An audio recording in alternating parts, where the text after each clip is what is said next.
Hej og velkommen til Headspace brevkasse. Her de sidste par gange har vi haft en masse skønne frivillige forbi og snakket med dem om, hvordan de oplever at være her i Headspace.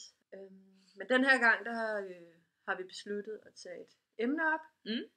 Og det emne er skilsmisse, fordi vi tænker, det er relevant. Især også fordi vi har lagt mærke til, at der har en tendens til, at der er faktisk mange, der har mange spørgsmål og lidt forskelligt vedrørende skilsmisse, og nu, altså hvis deres forældre skal skilles eller er skilt, og der er jo mange ting, der hører med. Det er jo ikke kun, det er jo en beslutning, der ligesom også vedrører børnene, ikke? Netop, og det er ude af børnenes hænder, men de bliver rigtig berørt af præcis. Af det. Og derfor tænker vi, at vi vil snakke lidt om det i dag.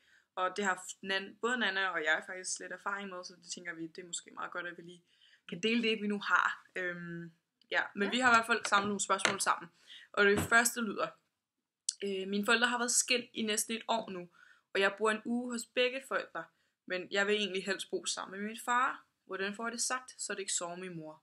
Det er jo svært at svare på, hvordan det lige skal gøres. Men jeg tror, man skal huske på, at det er jo som sagt forældrenes beslutning. Så jeg tror, at de fleste forældre vil ønske, at du gør det, du har det bedst med. Der, hvor du har det bedst. Og det kan være rigtig svært at sige det, fordi man måske sidder med en følelse af, nej, sårer jeg nu den ene. Fordi at det lyder som om, jeg meget hellere vil være der. Ja. Men altså, jeg havde det selv på samme måde. Og det jeg valgte at gøre, det var at faktisk skrive det ned. Skrive de ting ned, jeg følte. Hvordan var det, jeg havde det med det, og hvordan ville jeg få det sagt. Og så valgte jeg at give brevet, både til min mor og min far. Ja, okay.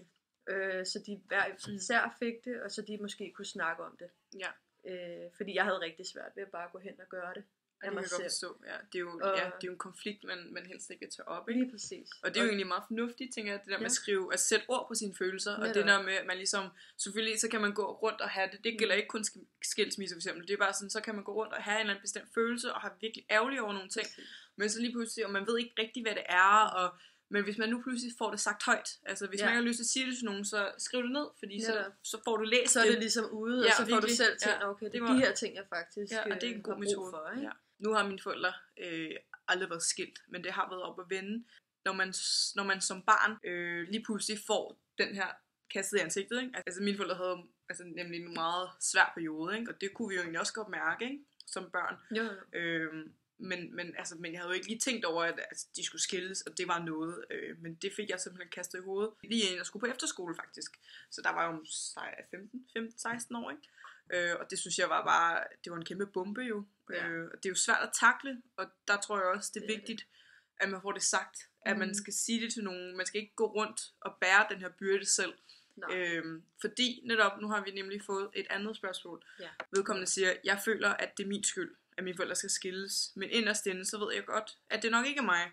Men hvordan kan jeg komme af med den her følelse? Altså dengang, den måde jeg taklede på, det var at, selvfølgelig rigtig ked af det, men jeg sagde det til nogle mennesker, der stod mig virkelig nær, og det var jo en veninde, ikke? Hvor jeg virkelig kunne betro mig. Og var nogle sådan, gange er det også, hvad fanden, sige det til præcis det der med sådan, hvad fanden skal der ske?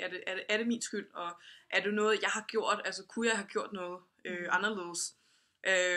Og det var også bare, min veninde, der var jo teenager, ikke? Men men alligevel, hun sagde alligevel bare sådan, hvordan skulle det være din skyld? Altså, tænk over det. Jeg prøver faktisk at tænke logisk på det. Jeg prøver at stille spørgsmål, hvordan skulle det egentlig være? Deres ægteskab er jo ligesom deres, og det er jo ligesom deres beslutning, og at hvis der er noget knas, så er det jo i deres forhold. Men tror jeg, så mange har det sådan, at man føler lige et stik i hjertet, sådan, nej, er det min skyld? Men jeg tror også, mange inderst inde ved, at det er det, som ikke er deres skyld. Jeg ved ikke, om du har været ude for det her, faktisk, fordi nu har vi nemlig et andet spørgsmål. Vi har en ung, der siger, min far har fået en ny kæreste, efter han er blevet skilt med min mor, og hende skal jeg møde snart. Kæresten går videre. Jeg ved ikke helt, hvordan jeg skal takle det. Altså, der har vi Nana og jeg snakket lidt om det. Altså, det kommer jo an på, hvad man føler. Ja, hvad er din følelse omkring det? Er det fordi, at det bliver akavet? Er det fordi, du ikke kender personen? Er det fordi, du faktisk lidt har mistet håbet om, at mor og far skulle finde sammen igen? Eller bare håber på, at de skal finde sammen, ikke? Eller min far har en kæreste, han har haft i mange år efter. Nå, hvordan havde du oplevet det, når far har fortalt, jeg har mødt en ny? Jeg blev faktisk ikke sur eller ked af det over det. For jeg tænkte også, om det var da dejligt for ham, at han kunne finde en ny. Men jeg var selvfølgelig bekymret for, hvad det var for en type. Men det viste sig at være, hun er rigtig dejlig og det hele, så der er ikke noget der.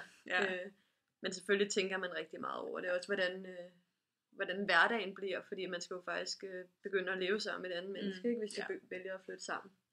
Men der tror jeg også, det er en god ting, at man ligesom, i stedet for at se på det så negativt, altså sådan, i stedet for at se på de ting, der måske ikke lige så gode, altså tror jeg bare, at man skal kigge på det med nogle andre briller, og tænke, ved du, altså nu må man tage det, som det er, ikke? Altså nu er de blevet skilt, og ved du, så er det jo på tide, man laver nogle nye traditioner. Så lær hinanden at kende på ny på en eller anden måde, og altså gendanne den her relation, eller eventuelt forstærke sine relationer til en af dem, ikke? Helt sikkert.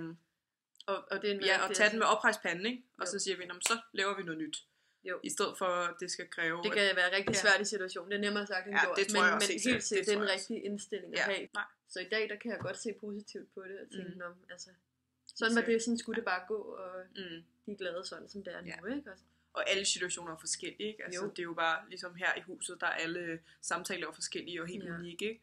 Og det er jo bare, altså, det er, hvem man er. Og man skal bare tage det med afholdspanden. Og hvis du eventuelt skulle have svært ved det, og tænker, at det er sgu lidt rodet derhjemme. Så kom her i Headspace, og der har vi en masse erfarne mennesker, og dygtige rådgivere, der sidder klar og rigtig gerne vil hjælpe dig.